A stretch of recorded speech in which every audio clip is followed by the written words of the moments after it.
Civil प्रक्रिया संहिता 1908।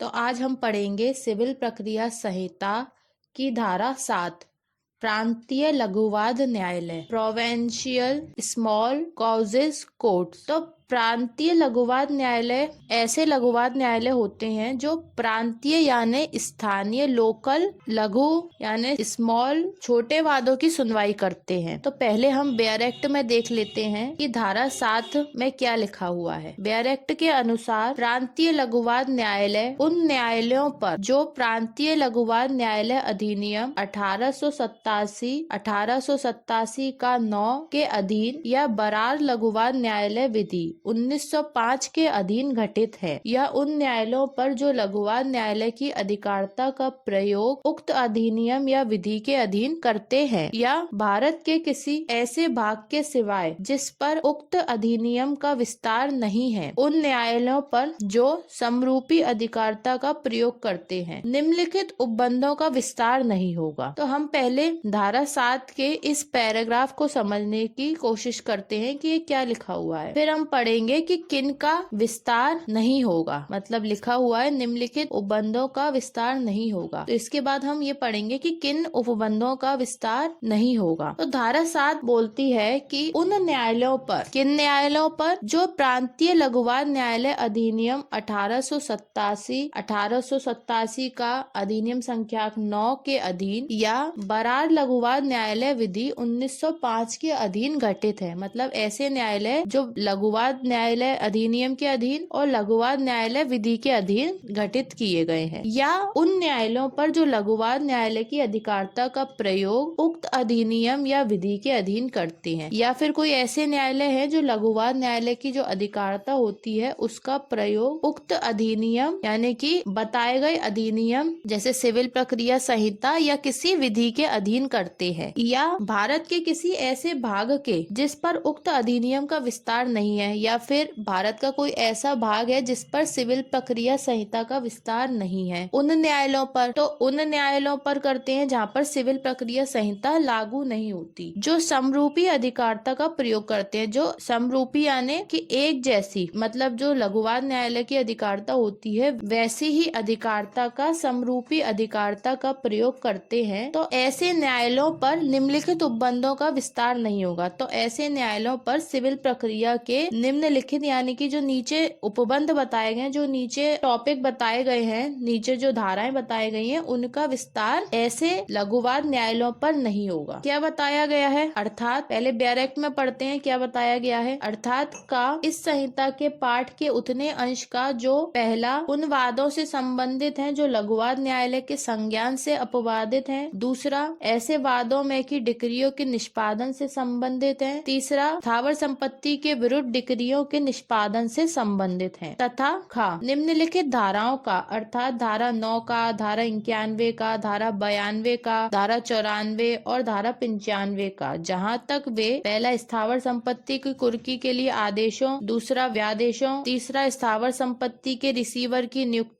अथवा चौथा धारा 94 के खंड डा में निर्दिष्ट अंतर्वर्ती आदेशों को प्राधिकृत करती है या उनसे संबंधित है, तथा धारा 96 से धारा 112 तक की धाराओं और धारा 115 का। तो इन सभी धाराओं या उपबंधों का विस्तार लघुवाद न्यायालयों पर नहीं होगा। अब हम इसको सिंपल भाषा में समझते हैं कि किन किन पर नहीं होगा। तो इस संहिता के पाठ के उतने अंश का, मतलब कि इस संहिता में जो पाठ दिया गया है उतने अंश का, मतलब उतने भाग का जो उन वादों से संबंधित है। कैसे वादों से संबंधित है? जो लघुवाद न्यायालय के संज्ञान से अपवादित है, मतलब कि ऐसे केस जिनको लघुवाद न्यायालय का संज्ञान लेने से अपवादित कर दिया गया, मना कर दिया गया, मतलब लघुवाद न्यायालय उनका संज्ञान नहीं लेंगे। दूसरा ऐसे वादों में कि डिक्रियों के निष्पादन से संबंधित, मतलब ऐसे वाद जिनका लघुवाद न्यायालय द्वारा संज्ञान नहीं लिया जाता, तो उनकी डिक्रियों का निष्पादन भी लघुवाद न्यायालय द्वारा नहीं किया जाएगा। तीसरा है स्थावर संपत्ति के विरुद्ध डिक्रियों के निष्पादन से संबंधित। तो तीसरा ऐसा कोई वाद जिसमें स्थावर संपत्ति के डिक्रियों के निष्पादन से संबंधित कोई केस आता है, तो उसमें यदि लघुवाद न्यायालय अपवादित है, लघुवाद न्यायालय को मना किया गया, तो उन केसों पर भी लघुवाद न्यायालय सुनवाई या कार्रवाई नहीं करेगा। इसके बाद आता है खा, जिसमें केवल धाराएं बताई गई है। ऊपर वाले भाग में का में वादों को बताया गया कि किन किन वादों को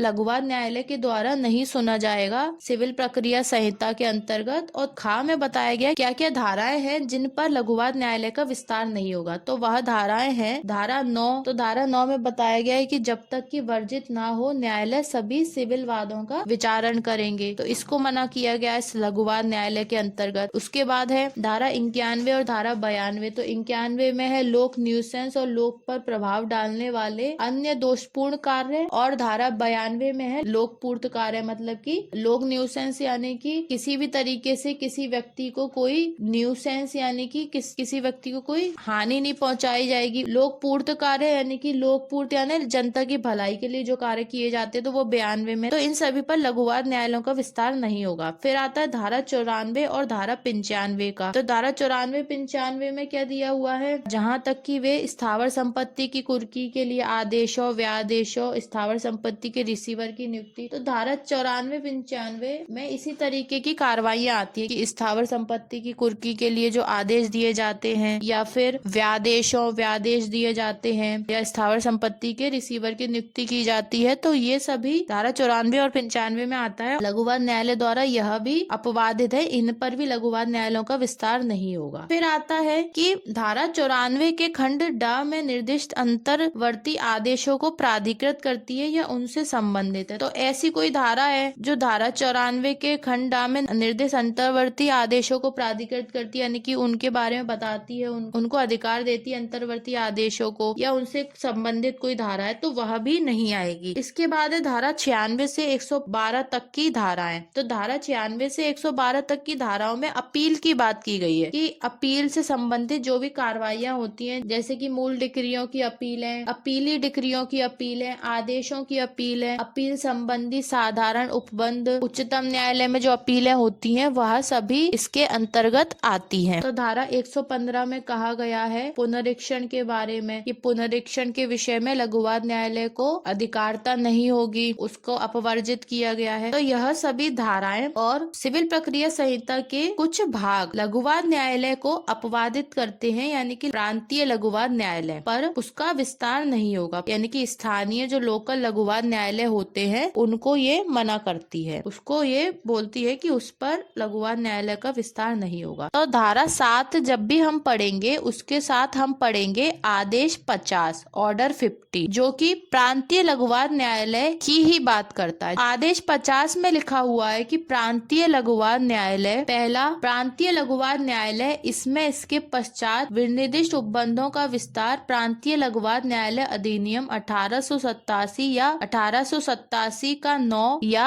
बरार लघुवाद न्यायालय विधि 1905 के अधीन गठित न्यायालयों पर या उक्त अधिनियम या विधि के अधीन लघुवाद न्यायालय की अधिकारता का प्रयोग करने वाले न्यायालयों पर या भारत के किसी भाग में जिस पर उक्त अधिनियम का विस्तार नहीं है समरूपी अधिकारता का प्रयोग करने वाले न्यायालयों पर नहीं होगा। पहले हम इसको पैराग्राफ समझते हैं कि ये क्या बोल रहा है कि जिस तरीके से हमने धाराओं में देखा कि धाराओं को मना किया गया था कि यह धाराएं प्रांतीय लघुवाद न्यायालय पर लागू नहीं होंगी, प्रांतीय लघुवाद न्यायालय पर उन धाराओं का विस्तार नहीं होगा। तो उसी तरीके से अब हम आदेश 50 पढ़ रहे हैं और इसमें हमने पढ़ा कि तो किन किन न्यायालयों पर नहीं होगा। एक तो जो है प्रांतीय लघुवाद न्यायालय अधिनियम 1887 के अधीन जो प्रांतीय लघुवाद न्यायालय है, दूसरा बरार लघुवाद न्यायालय विधि 1905 के अधीन जो गठित किए गए हैं बरार लघुवाद न्यायालय है, या उक्त अधिनियम या विधि के अधीन लघुवाद न्यायालय की जो अधिकारता का प्रयोग करने वाले न्यायालय है, या भारत के किसी भी भाग पर जिस पर सिविल प्रक्रिया संहिता का विस्तार नहीं है, ऐसे कोई न्यायालय है जो कि समरूपी अधिकारता मतलब कि जो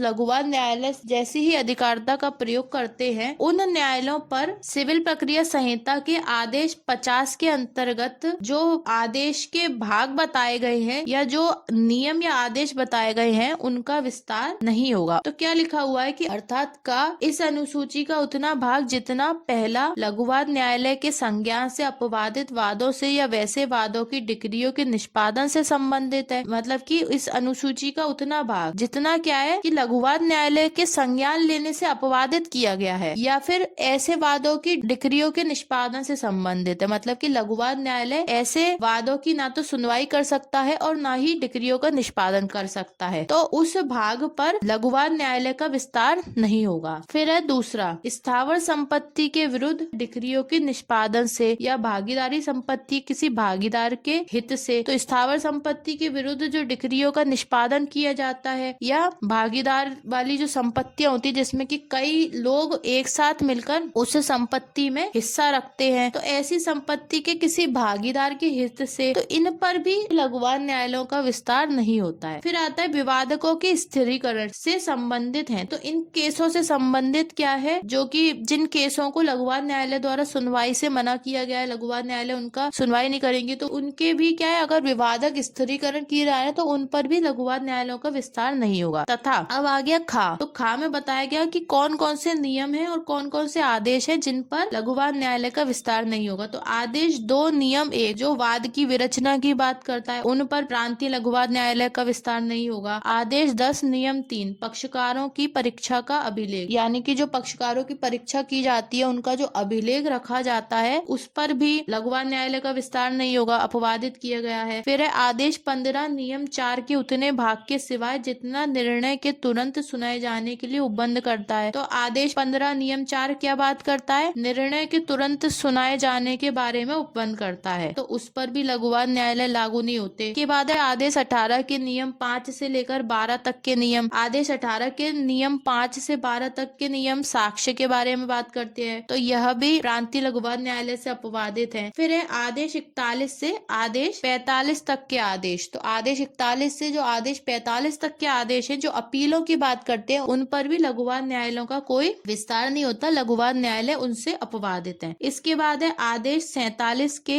नियम 2, 3, 5, 6, 7 जो पुनर्विलोकन की बात करते हैं, तो इस पर भी लघुवाद न्यायालय का विस्तार नहीं है। इसके बाद आता है आदेश 51 जिसमें लिखा गया है प्रेसिडेंसी लघुवाद न्यायालय। आदेश 51 में प्रेसिडेंसी लघुवाद न्यायालयों की बात की गई है, और हम आदेश 50 में प्रांतीय लघुवाद न्यायालय की बात कर रहे हैं, तो इसलिए आदेश 51 को भी अपवादित किया गया है आदेश 50 के अंतर्गत, क्योंकि आदेश 50 में उन आदेश और नियमों को बताया गया है जो कि प्रांतीय लघुवाद न्यायालय से अपवादित हैं, तो इसलिए आदेश 51 भी प्रांतीय लघुवाद न्यायालय से अपवादित है। तो यह हो गई सिविल प्रक्रिया संहिता की धारा 7 और आदेश ऑर्डर 50 नियम 1। तो यह दोनों प्रांतीय लघुवाद न्यायालय की बात करते हैं और यह बात करते हैं कि प्रांतीय लघुवाद न्यायालयों का विस्तार किन किन धाराओं पर नहीं होगा और किन किन आदेश या नियमों पर नहीं होगा। तो यह थी धारा 7 आदेश ऑर्डर 50 नियम 1।